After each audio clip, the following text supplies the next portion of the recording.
We'd like to take a look at some efforts in moral theory, or amongst those who wanted to preserve a role for moral language, to accommodate the verification criterion of meaning, to show that moral language still has a place, even if it's not something we could empirically verify or falsify.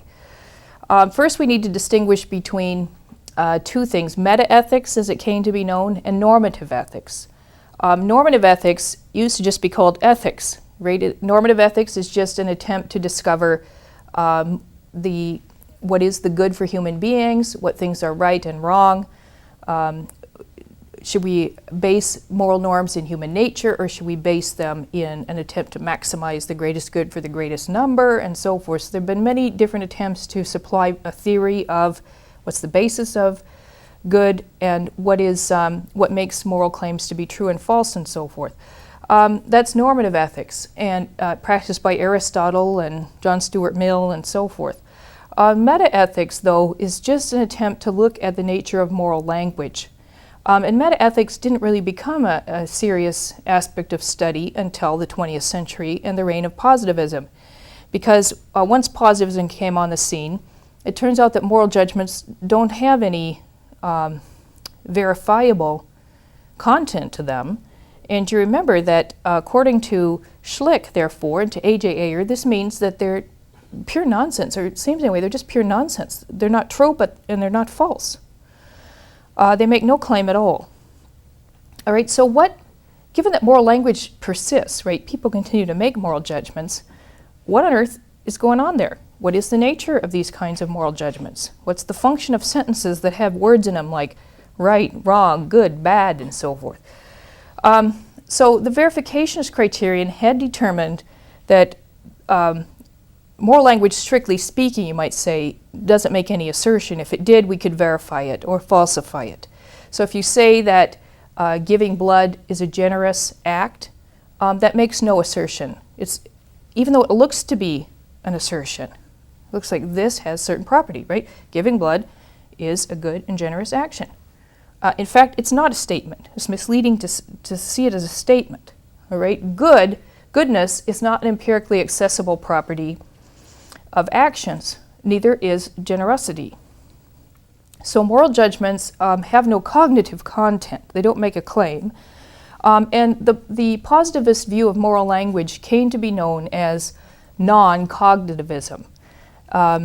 Cognitivism would be the view that moral judgments do make a claim, and therefore they are true or false. So non-cognitivism is the view that they don't really make a claim.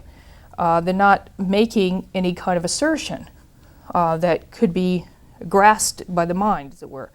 If they could, then they would be capable of being true or false. All right, so there were two influential forms of non-cognitivism in metaethics, two theories of what we're doing with moral language. The first one really takes its cue from A.J. Ayer and very brief remarks he had made in Language, Truth, and Logic, that moral language actually just expresses our emotions or feelings about various actions or states of affairs. And this is picked up by another British philosopher, C.L. Stevenson, born in 1908. And Stevenson developed this into what came to be known as Emotivism. Right, on this analysis then, if you say something like giving blood is good, what that really means is something like giving blood, hooray! Or giving blood, yes, booyah! Giving blood is great. It's just a positive feeling. You're just emoting in a positive way about the action of giving blood. If you say road rage is bad, then you're expressing negative emotions. It's as though you said, not road rage, with a tone of horror, or road rage, boo, ooh. It's a feeling. You're coming out with your feelings about it, and so you might not always be that expressive in making a moral claim. But contrary to appearances, every time you make a moral claim, that's what you're doing. You're expressing feelings, basically. All right. Now, in favor of this view, there's the fact that we normally do have some feelings about the things we think are right or wrong. All right? Sometimes we're just mildly disapproving of them. Sometimes we're quite horrified by them. But we normally do have some emotions in connection with moral values, moral claims. And moral disagreements as A.J. Ayer argues, moral disagreements are not always about, you might say, the evaluative aspect. Sometimes they are just disagreements over the facts. And if we come to agree on the facts, then we might come to agree about the moral judgments. So if somebody thinks that giving blood is losing your life essence or something like that, then they might think giving blood isn't good, right? But if they come to agree with us that giving blood isn't any such thing, there's no, not a real hardship to you, but does a lot of good for other people and so forth, then they might come to feel the way you do about it. So moral agreement is really the agreement of how we feel about the things, and sometimes that can be reached by coming to an agreement about the facts of the matter, right? And this, at least, you have to say, emotivism saves moral language from the linguistic trash heap. Otherwise, it's going to go the way of language about goblins and so on, or astrology. It's just going to go down the tubes because it in itself is utter nonsense, according to the verificationist criterion of meaning. So rather than just eliminate it altogether, at least we are retaining a kind of role for making moral judgments. All right, so there was some advantage, I think, to this method, to this theory of emotivism, but there were some difficulties too, of course. One of the criticisms is the claim that moral language doesn't always seem to express emotions, or not every kind of moral judgment is an expression of an emotion. Sometimes it seems we really are trying to make a truth claim. We really want to say that something's the case. Some of the critics of emotivism, people like Peter Geach and G.E. Manscombe, for instance, in England, would draw our attention to the fact that sometimes we even draw inferences from one moral judgment to another, right? We might say, well, since helping others is good and giving blood is helping others, it would be good to give blood. All right? So the third claim seems obviously to follow from the first two. But if none of them, why? Because if the first two are true, the conclusion will be true. That's a rule of logic. But if none of these claims has any truth value, then why do we think that the conclusion follows from the first two? Right? It looks as though we are making an inference based on truth values of these judgments, when in fact, according to the positivists, they don't have any truth values. And this is just odd. It doesn't really capture what we're doing in our moral judgments. All right, second difficulty with emotivism is that moral claims sometimes might serve other purposes. They don't just express our feelings. Sometimes they're directing other people to act in a certain way. They recommend an action to another person. And there's a social dimension to moral language that's not very well captured by just thinking of it in terms of, some kind of forms of ejaculations, like yay for courage, boo for cheating. We also want to, in a sense, we want to express our sort of common cultural attitude toward these things, and not just, you might say, my own personal private feelings about them. And when we pass our moral values, or we try to pass them on to our children, it does seem like we're doing more than just expressing our own personal feelings. We also want those kids to come out with similar kinds of values to those that we ourselves have. Right, now this led to another proposal then in non-cognitivism, without going back to making moral judgments true or false exactly. R.M. Hare proposed a theory that came to be known as prescriptivism. And according to prescriptivism, moral language, moral judgments don't make assertions, but they do commend actions to other people. Right? It's like the language of commands or imperatives addressed to other people. Do this, don't do that. So on this view, giving blood is good is just something like, give blood, or you ought to give blood. Go down and give some blood sometime. Or if I say road rage is bad, it's don't give in to road rage. All right, avoid road rage, something like that, like the signs you see up on the highways sometimes. Now the advantages of treating moral language in this way as directive is that this captures better the social dimension of moral language, right? That these are our joint recommendations and so forth. They don't just have to be my private attitude toward road rage or smoking or something like that. They're a whole cultural attitude against smoking. Thanks for not smoking. So they're supposed to express a kind of common feeling, right, in the culture about pro and con, for and against certain kinds of behavior and so forth. Secondly, prescriptivism could show why moral education has a kind of priority in the moral life and in the way we use moral language, that part of it is about teaching people, especially younger people, how they're expected to behave, socializing them, and so forth. So if we think of moral language primarily in terms of giving orders, directions, advice, and so forth, then we can show why moral education is so central. And like Emotivism, of course, it still preserves some role for moral judgments in an age of positivism, when moral terms, values, and so forth are in danger of being eliminated altogether from a realm of discourse or serious intellectual discourse. But there are difficulties for prescriptivism too.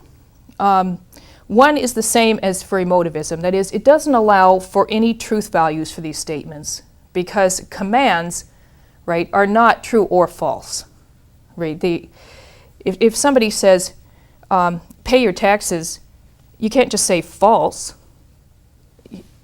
and you don't say true to it. I mean, you can follow it or not, but it's neither true nor false. That's an inappropriate reaction to a command. It's just an attempt to influence behavior and so forth, so it's neither true nor false. All right, so there again, if I say something like, well, if cheating on your taxes is wrong, it's still wrong even if you're not being audited by the IRS. And that seems to follow, right? I'm making a claim about what truth follows from what other truth. But of course, if there's no truth values here, then I can't see why one would follow from the other one, right? They're both directives, and directives don't seem to follow from other directives, all right? There's no logical connection there between two different directives or commands. Furthermore, it's going to be very hard on this view to translate moral judgments about people in the past, right, that are no longer here to hear our advice. So if I say, for instance, Hitler was an evil man, all right, what does this mean? Is it addressed to Hitler? Don't be like that? That seems odd, right? It's a little ineffective anyway. Is it addressed to people today? When I say Hitler was really evil, am I really just saying, you should not be like Hitler, right? So I'm addressing this kind of imaginary audience that may overhear my remark at some point. But that doesn't seem right either, right? It seems like I'm really trying to say something about Hitler, right, and what he did and so forth. So none of this seems all that satisfying as a translation for some of our judgments. It's also kind of troubling in terms of trying to translate general claims, say about whole categories. Justice has equality as a necessary aspect of it. Well, what on earth is that? Right? How's that translated into a command? Justice includes equality. There's no way to translate it into a command that I can think of. Or if I say courage is a virtue, it just seems to classify something, right? So if it's not true or false, then what is it exactly? It's not a command. I'm either saying be courageous or don't be courageous. I mean, unless you already know that I think you should be virtuous. But even then, if I say, well, you should be virtuous, courage is a virtue, so you should try to be more courageous, that's again a kind of argument, a syllogism. And if the claims have no truth values, there's no reason why that should follow and so forth. So all the versions of non-cognitivism, I think, were left with this difficulty that they didn't really seem to capture very well what in fact is going on when we try to say something's good or bad, right or wrong, and so forth. It was an effort to save moral language within the sort of straitjacket of verification and criterion of meaning. And in that sense, it was kind of admirable, I suppose. But I think it was really a failure in the sense that it really did not capture very much about our moral commitments and so forth. Right now, positivism, as I've said, was dominant up until about the late 50s and early 1960s when it began to unravel. And we'll talk about that unraveling later on in a couple of lessons from now. But after positivism crumbled, what happened with respect to moral theory? I will say something very briefly about that. It's a topic of another course, and so I won't go into it in detail here. But two kinds of things I think happened. One was there was a kind of revival or a comeback for normative ethics again with the publication of John Rawls' book, A Theory of Justice. It was a very influential book. The title alone, I think, makes a statement. All right, Rawls says, I'm going to offer a theory about justice. All right, nothing about moral language there. Right, it's not metaethics anymore. It's about justice. It's about a moral concept and what's involved in justice. It's not an analysis of our language or the meaning that claims about justice have and so forth. It's an attempt to figure out what are the key elements in this concept of justice, right? Equality, respect for other people, rights, fairness, and so forth. What's the most important concept within those, and how do the others fit with that, and so forth. And then Rawls thought your project should be, you get a theory, actually didn't appeal to common sense, he didn't appeal to observation statements, just analyzing the concept, and then you try to build a kind of case for why this is the right concept, right? The right theory of justice. Theory of justice that we should all adopt would be his, because it captures the important elements in the concept of justice. Now, it turns out that in the end, although this sounds like a bold return, you might say, to the earlier project in ethics, the earlier type of ethical project, Rawls tend to qualify it a bit by saying the theory of justice he's offering is the one that is revealed in our contemporary institutions and cultural manifestations and so forth. In our political setup today, given our history, our traditions, and the like, we're a liberal society. So this is our conception of justice that he's working out here that's adequate for us, right? It has to capture what we think is central and important. It doesn't have to be the true theory of justice in the sense that this is in the essence of justice, you might say, in the way that Socrates wanted to capture the essence of piety in his conversation with Euthyphro. It's more relative, you might say, to our own cultural presuppositions and assumptions. So it is a theory of justice for us, as it were, for liberal democracies. All right, now in addition to Rawls' approach, there have been some other directions taken in ethics since the 1960s. One track is a kind of revival of the moral theory known as consequentialism, which utilitarianism would be a form of consequentialism. Consequentialism judges acts to be right or wrong depending on their overall results or effects of the action, right? What comes out of it. In the case of utility, it was, does it boost the overall amount of utility in the world or not? Does it increase pleasure and minimize pain and so on? More recent theories, consequentialist theories, will ask whether the action satisfies the maximum number of desires. Does it fulfill the greatest number of things people seem to want? Whatever that is. Maybe they don't want pleasure, right? They might be really weird. Maybe they want pain. But whatever they want, if we're maximizing that, then we're doing as well as we can by them, as it were. That's the best action, will be the one that gives people, satisfies the most desires. I know the difference between, you might say, consequentialism today and consequentialism of the past in Jeremy Bentham or John Stuart Mill is that consequentialism is often put forward not as a sober truth about morality or something like that, but as kind of practically useful. Like this will be helpful in, arguing for certain policies or deciding what we should do with regard to legislation and the like, would be to just see if we're, basically satisfying as many desires of the people as we can. Not trying to judge, well, are some of these good and some of these bad desires? What desires best promote human flourishing or anything like that. We're just trying to figure out some method or other for getting along, doing things we need to do, making laws and the like, and this method might help us out. So it's not necessarily revived, you might say, with the same gusto or the same depth as it originally was put forward. In a kind of similar way, there's a revival of Kant's moral philosophy, Immanuel Kant, who focused on the will as the important thing in morality, willing the good for its own sake, following the moral law because it's rational, it's the right thing to do. And Kant's major moral norm, his absolute moral norm, sometimes expressed as a categorical imperative. Act in such a way that you could will the principle of your action to be a universal principle for all humankind. I could want everybody else to act on the same principle I'm acting on now. I could consistently want that. And so this principle, I gave it kind of substantive, well, the attempt was anyway, to give it kind of substantive further help on what moral norms you should adopt. All right? Kant was very strict about things like honesty, for instance. It would always be wrong to tell a lie, right? Because I can't consistently wish that in our society other people would lie to me from time to time when it was convenient for them. It was wrong to harm innocent people. It's wrong to take their possessions and so on. So it was supposed to issue in that one categorical imperative was supposed to entail or imply many other more substantive moral claims. The recent versions of Kantianism don't do that.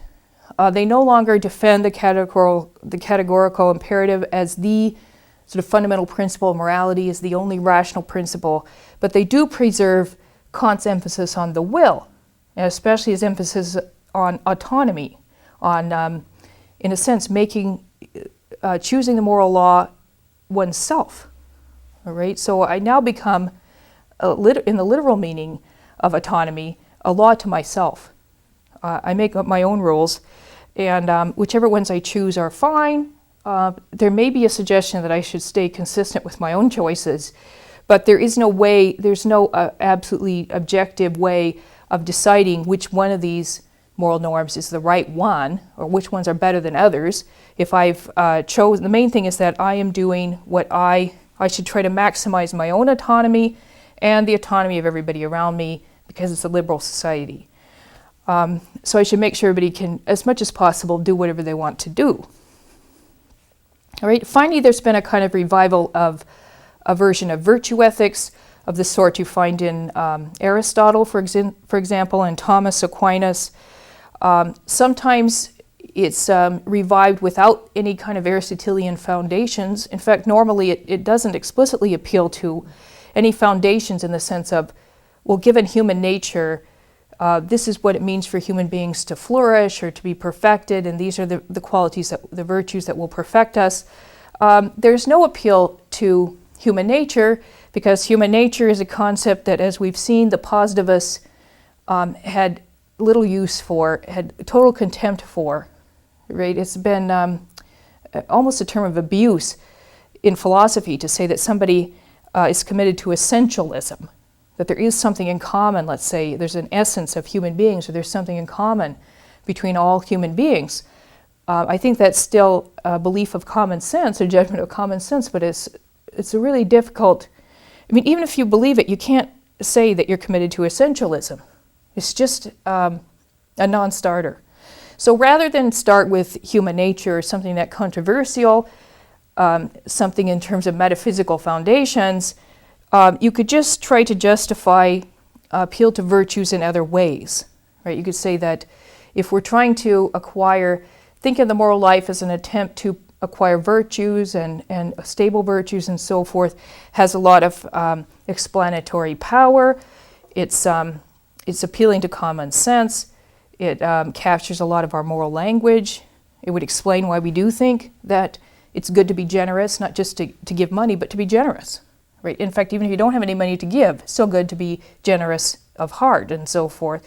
Why do we say that? Well, because we think that having certain virtues, dispositions, and so forth is a valuable thing. We also might try to ground this in desires, let's say, rather than human nature, to say, well, this is how we want other people to treat us. But normally, the metaphysical foundations, as it were, what's behind moral values of the moral life, is set aside, maybe temporarily, maybe indefinitely. Right? It's fairly deliberately ignored, you might say, because there's always the fear that if you bring that in, you're going to have to take on the challenge of defending this now in an era in which, even though positivism has, well, I like to say it's died. I don't think that's quite accurate, but even though the verification criterion eventually fell apart and was abandoned, we live in a philosophical culture, an intellectual culture, I think, that is over which it still hovers. So you're better off in philosophy if you don't have to make too many substantive claims. You just talk about the moral claims themselves. You try to come up with some ways of just getting started, and then you go for it. You don't try. You can show the interrelationships between these concepts, but you don't have to show what their ultimate foundations would be. You don't ground them in the will of God. You don't ground them in intuition, as G.E. Moore tried to do. You don't ground them in human nature or anything of that sort, or any empirical claims about, well, we're animals, so we seek pleasure and avoid pain. I mean, almost all the substantive moral theories had a foundation, a sort of metaphysical foundation for what they wanted to say in ethics. Kant mostly focuses on our rationality. Other philosophers have chosen other foundations. But nowadays, I think you will find that there's a kind of return to discussion of many of these same things, even to some of the same theories, but it has an air of unreality about it in a sense, because there's a vagueness or even a deliberate ignoring of what the metaphysical foundations of these claims would be. And therefore, hard to know how I would pick one over another one, or how I would defend one over another one.